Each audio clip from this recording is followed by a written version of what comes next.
This video is brought to you by Electronic Arts and EA Game Changers. Thank you so much for my early release copy of Island Living.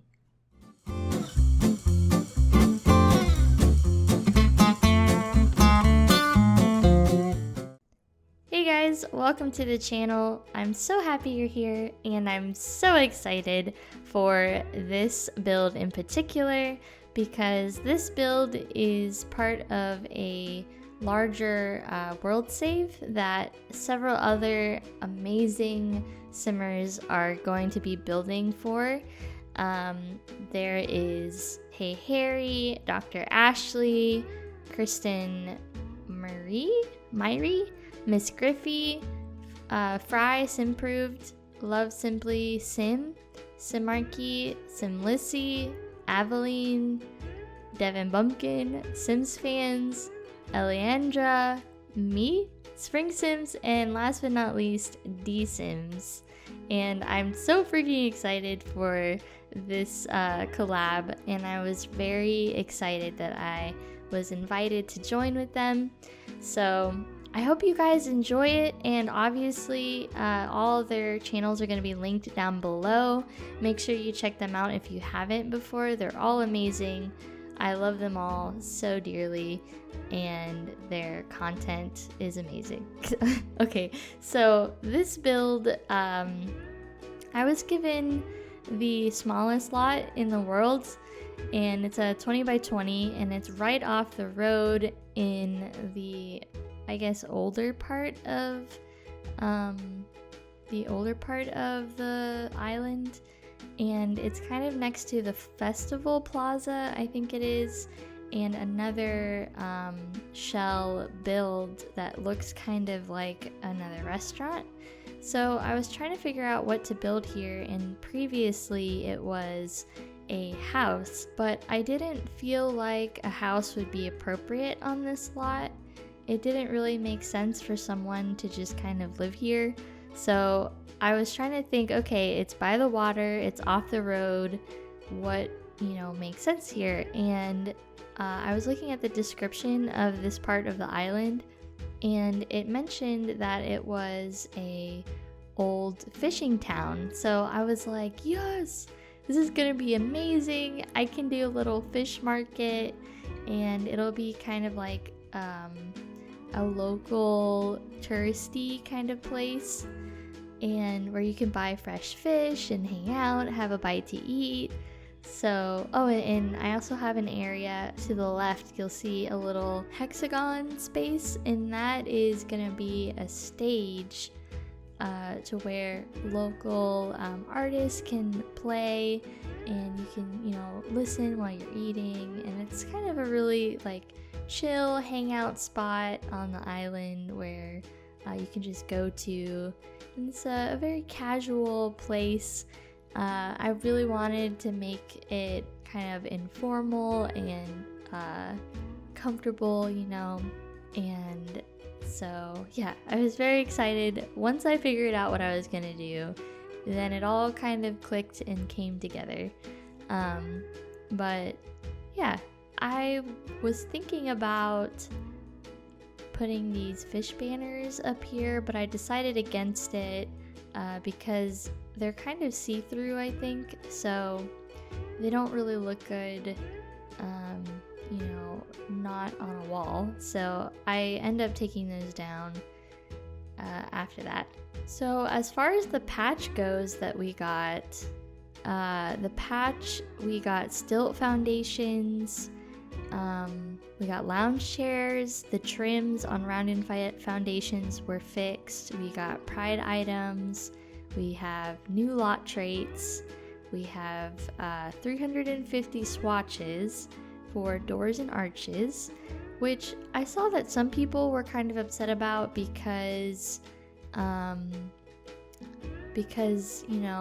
were kind of hoping for other things to have swatches added to it, but I did see that it was hinted at by some of the gurus that the plan is to add more swatches later, but I'm not 100% on that. It's not confirmed, I was just, looking on Twitter and I saw some things.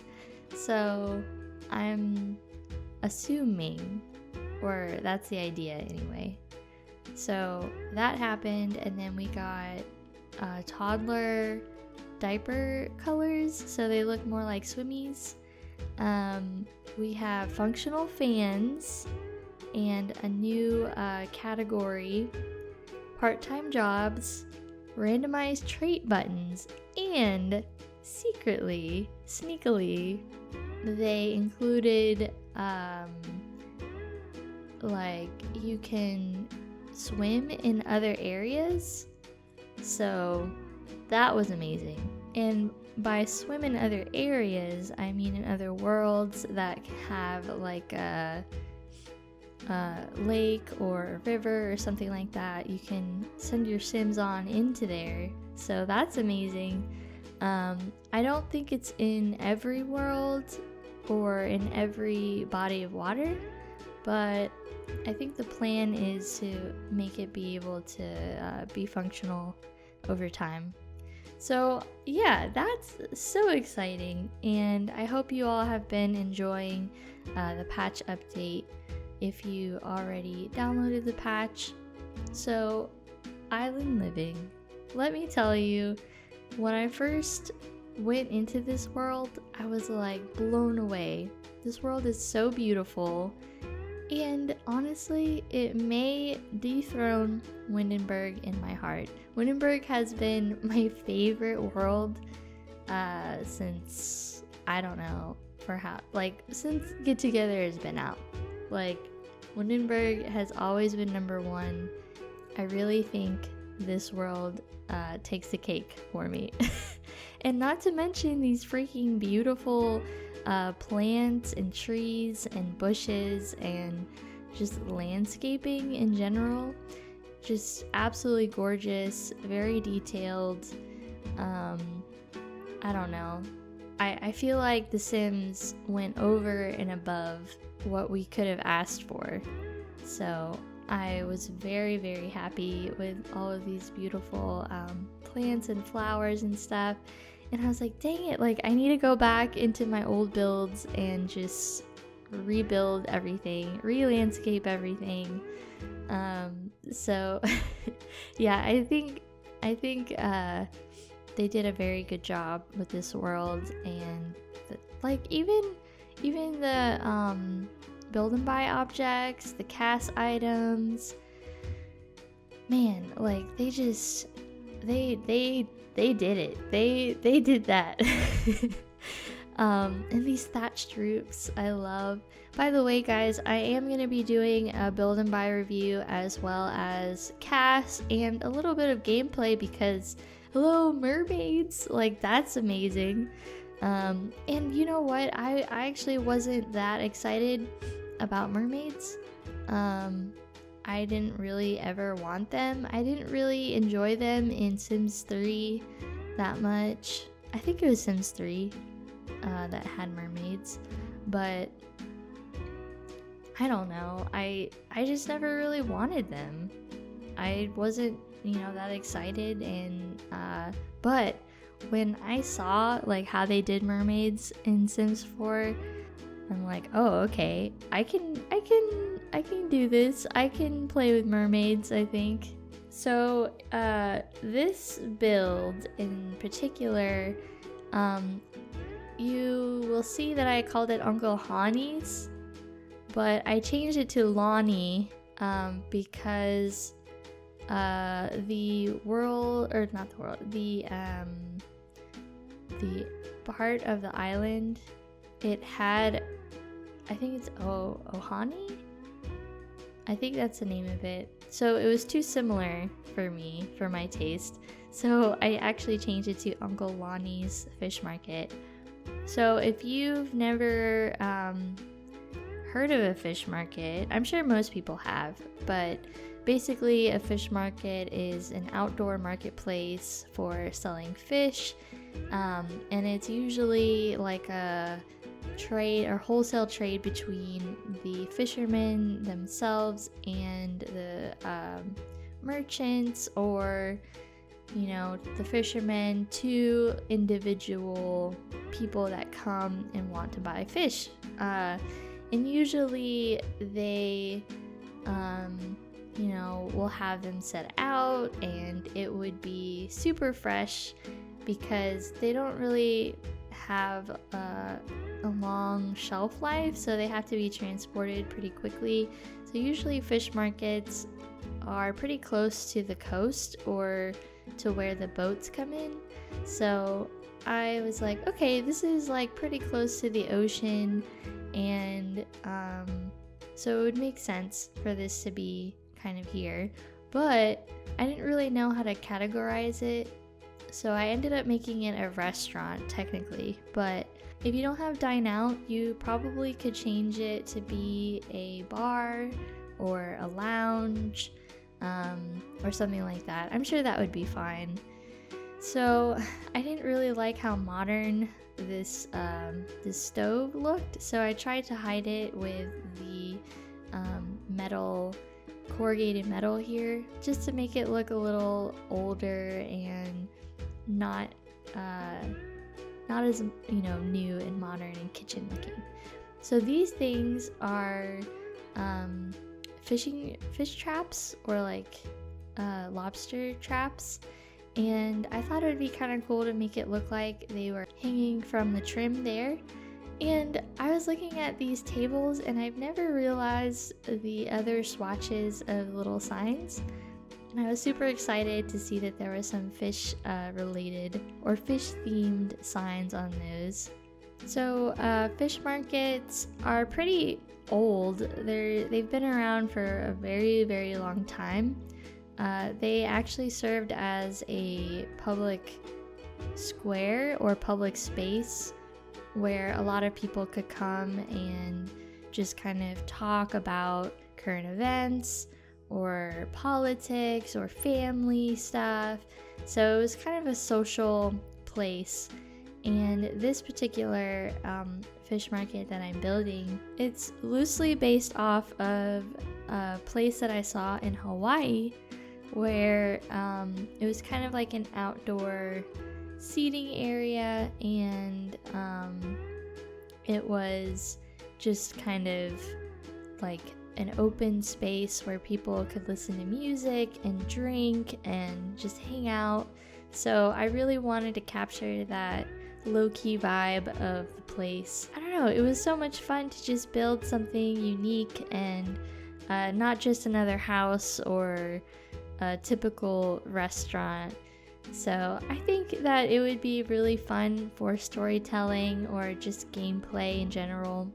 Oh my gosh, so I really struggled with the waiters thing, the busing station, because I couldn't figure out, like, where am I gonna put this? What does this look like in this space? I couldn't figure it out for a while, but I ended up figuring it out eventually. So here I was trying to figure out this banner, and unfortunately when you size it up, it's too big for a 2-story height, but it's too small to span the entire space. But I don't know, I still kind of liked it. I really love all the prints, the banners and things like that. They're really fun, and just everything is so on point. I'm really happy with, I think, everything in this pack. I haven't really looked too much in the cast yet, and I haven't really done too much gameplay yet, so I can't speak on that. But from the build items that I did see, I am super happy with everything that I've seen so far. With this little area, I was really excited to use this fish menu. I haven't used it a lot, so I thought it was really appropriate for this little area here. I figured that maybe since Uncle Lani doesn't really come around too much, because in my head he's like a elderly island native and he kind of owns this place, but because he's elderly, he doesn't really come around too much anymore. So his son kind of runs the place and cuts some fresh fish for people, and prepares some stuff that he may have caught, or maybe some fishermen sell him some fish that they caught, or I don't know. So that's what I imagine is going on here.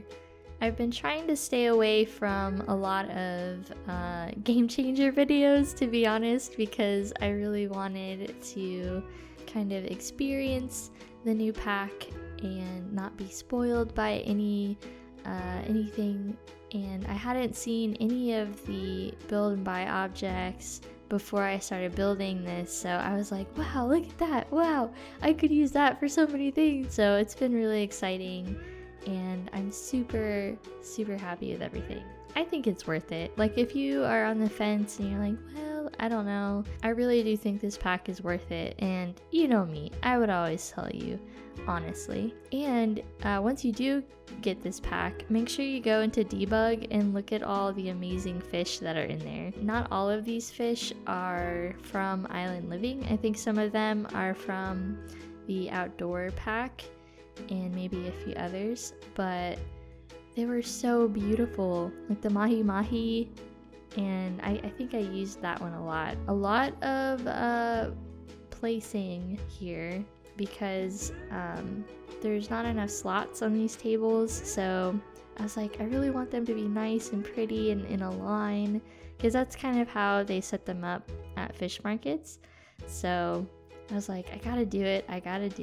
And I also ended up putting some in barrels and buckets, so you'll be able to see that in the screenshots at the end.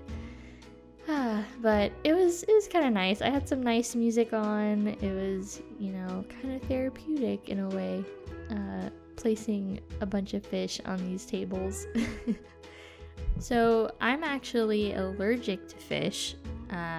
I don't really know specifically what kind, and I don't want to find out, you know.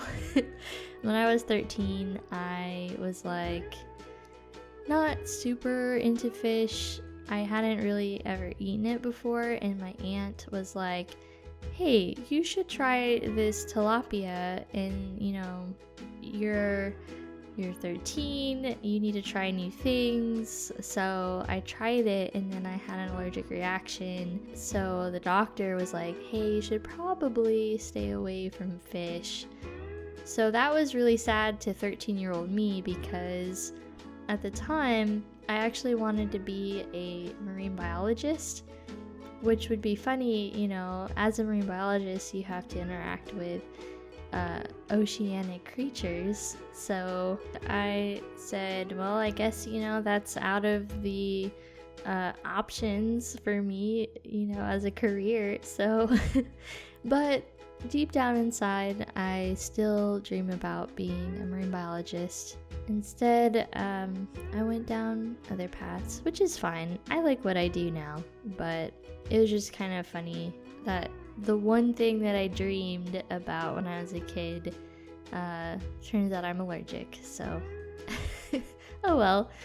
What's something that you guys may have wanted to be when you were growing up, or something, and then something happened and it wasn't in the cards for you? Let me know. I'm curious to find out if that's happened to you guys before. Here's where I finally decided what to do with that waiter's station. I was like, okay, I can kind of do the same thing I did with the stove and just kind of tuck it away on the side of the bar. I figured that would make sense, you know, being next to the bar. And I also put the host station next to the bar too. So when your Sims visit, it's still technically a restaurant, so you would have to visit the host station and all that. One of my favorite things in this pack is probably the grass, which is kind of funny because it's just grass, but it's so beautiful, and I don't know, it's such a good like space filler.